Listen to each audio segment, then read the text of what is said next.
So now let's look at the Kling and Horwitz technique with the bishop pawn. So in this position, we can also go for this move which attacks the rook, but it would be a different set of different sequence of moves, and uh, it will really need a lot of calculation during the game. And since we are in the end game, we won't be having a lot of time. We will, maybe not. So it's very likely to not have a lot of time at our hand. And so this is the Kling and Horwitz technique when the field order position is not available, is like easier to recall, and we can play faster than usual.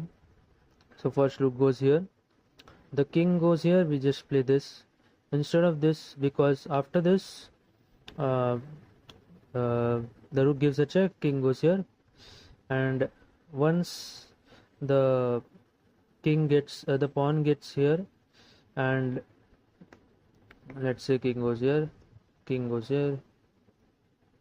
and we play this, whatever, anyways, goes here, then we can do this, and now the pawn is not stoppable at all, because both the rook and the king are protecting the pawn, and in this move, after this move, it will be a check. So the king has to kind of give away of the pawn, or if we play a waiting move, then we can just check the king with the rook, and then the next move we can get a queen, and it would be game over for black. And so that's why going to the long side with the king is not going here when it's a checkmate threat is not really the right move. So let's go here first. The rook goes here, and this would be a draw, because if the rook goes here, we can just go back with the rook, keep an eye on the pawn. This is the Kling and Horwitz move, which aims at the pawn from the back, and the pawn is not able to advance very easily, and that's why so where this one,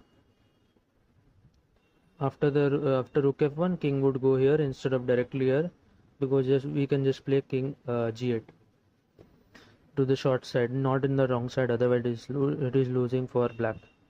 So after this, king here, and not give a check, we should aim at the pawn instead of giving a check, otherwise it just goes back to the same thing, where in this case the rook is not even on the f file, so it's even worse in this case. So we should aim at the pawn directly,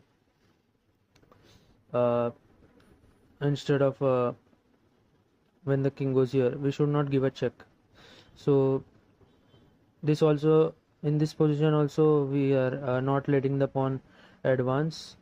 If the pawn goes here, we can just check, king goes here, and it's a draw. The king can't escape the checks, and so yeah, that's why we go here, not letting the king get a shelter because of the pawn. Otherwise, if we give a check, the king gets a shelter, and it would be very complicated and obviously losing for black.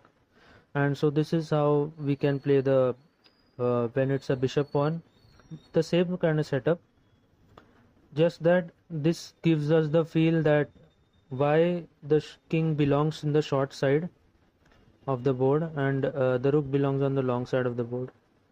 And so yeah, that's all.